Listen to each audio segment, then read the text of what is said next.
Authorities are still working to identify the virus behind a pneumonia outbreak in the central city of Wuhan. The U.S. didn't confirm its first coronavirus case until January 21st. Scientists are urging the government to instigate a national lockdown next month to stop the spread of coronavirus. So we can protect the NHS's ability to cope and save more lives. And that's why we've been asking people to stay at home during this pandemic. America will again and soon be open for business, very soon, a lot sooner than 3 or 4 months that somebody was suggesting.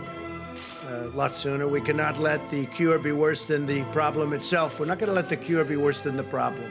President of the United States and the First Lady have both tested positive for the coronavirus. President Trump is expected to walk out of the White House and board Marine One for the short flight to Walter Reed Medical Center. It's a stunning development in a year that has been full of them, a year dominated by a pandemic. Malaysia has warned of a fresh wave of COVID-19 infections if people don't follow the tough new restrictions that came into force at midnight.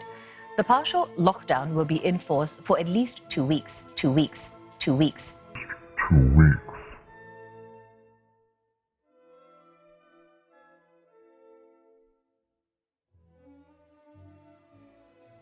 There's just no real way to dance around it.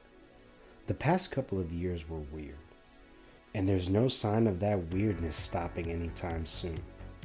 No year was weirder than 2020. We were met with an uncomfortable amount of once-in-a-lifetime moments. From the election down to the possibility of World War III, all in the first 3 months. 2020 will be remembered as a year where people had to take a stand and truly stick to their beliefs. We were all tested. However, it all pales in comparison to the life-changing impact of COVID-19. It affected everything from the toilet paper supply down to professional sports. COVID provided us with many problems to solve, many decisions to make. Young people were forced to consider choices that could permanently affect their lives going forward. It's as if the elections weren't enough. The world came to a grinding halt, and small businesses were especially affected by the lockdowns.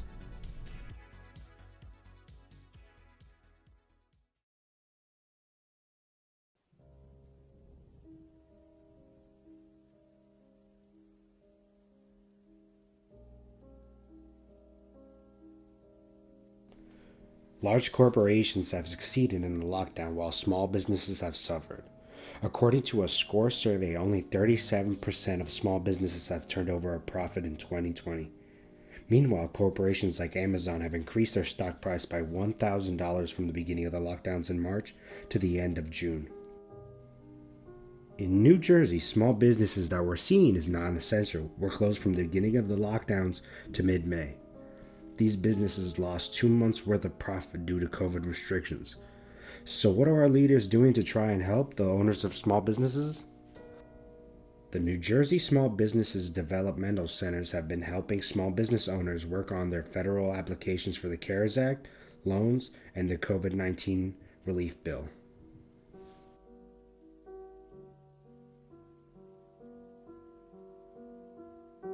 The recent COVID-19 stimulus bill, signed into law by Joe Biden on March 11th, was a $1.9 trillion rescue plan that added $7 billion to the Paycheck Protection Program. This program incentivized small business to keep employees on the payroll, making it easier for them not to fire anyone during the pandemic. This includes nonprofits. It included a $28 billion grant program to provide direct aid to restaurants. Unfortunately, all this help came a little too late. According to the NRA, and no, that's not the National Rifle Association, but the National Restaurant Association, suggests 1 in 6 restaurants are permanently closed or closed for long term, and nearly 3 million employees are still out of work. And the industry in total was on track to lose $240 billion by the end of 2020. Small business owners were hurt by COVID-19. There's no real sugarcoating it, and although we're making progress in helping people more and more as time goes on, it's still important to recognize how hard it was last year for people. I feel as if small businesses weren't spoken enough about in the peak of the pandemic, but I think it's important to try to get this message out now, or to speak about it more now, so that we can learn from our mistakes.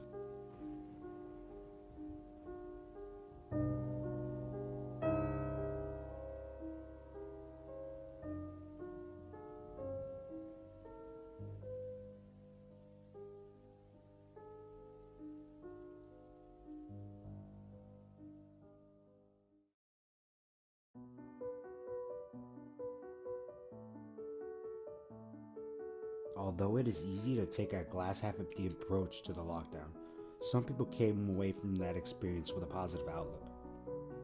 Business Wire suggests that sales of home improvement items increased by 22.6%. According to a study released by StudyFinds.org, suggests 3 out of 5 adults planned on improving themselves in lockdown, whether it be from working out at home, learning a new instrument, or fixing up your house. Self-improvement became a large subject for discussion during the COVID-19 lockdowns. Despite the closing of gyms, the curfew, only 27% of Americans said they were working out less than before the lockdowns. This must mean that people were making an effort to improve themselves despite the circumstances. The age demographic with the most improvement in exercise habits were 18 to 29-year-olds. They experienced a 26% more often than usual exercise habit. According to a survey by Home Advisor, average household spending on home services in the U.S. rose by $4,000 from the last year. This is likely due to the fact that people were just stuck at home and needed something to do, or just wanted to improve their house. However, the survey suggests that people improved their house to better suit their lifestyle in 2020. Home Advisor's 2019 survey suggested that people only improved their homes when necessary, as a result to damage, defect, or decay.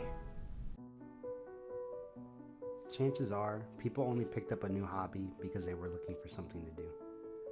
But at the end of the day, if it helped you improve, that is the best outcome we could have thought of. So if you made an improvement during the lockdown, good job.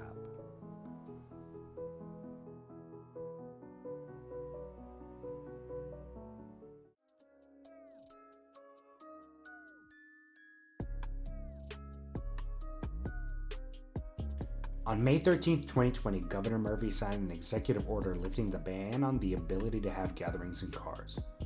Of course, the New Jersey car community took advantage of this. And in light of all that went on in 2020, the community found a way to stay strong and have fun, not only in New Jersey, but in the entire country, even though it wasn't particularly safe. Unfortunately, COVID provided a lot of empty streets for reckless drivers to kind of go crazy. Last year in East Hartford, New York, there was a car meet with over 1,000 people in attendance. Due to the potential health concern, police were trying to disperse the crowd, but unfortunately it didn't work. During the lockdown, the Cannonball Coast to Coast drive record was set. The previous record was 27 hours and 25 minutes. These guys did it in 26 hours and 38 minutes. For good or for bad, this community serves as an example that no matter what happens, you can't really tell people what to do. It's kind of in our spirit to want to be free.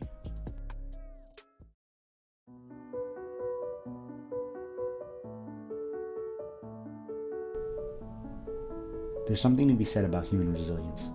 When met with problems bigger than ourselves, we manage to look both inward and outward, to get the measure of yourself and to find comfort and normalcy with others. In the face of peril, we find a way not only to survive, but to live. This lockdown and pandemic were no different. So if you ever feel scared or worried about world events, just remember, you've made it before, you can make it again.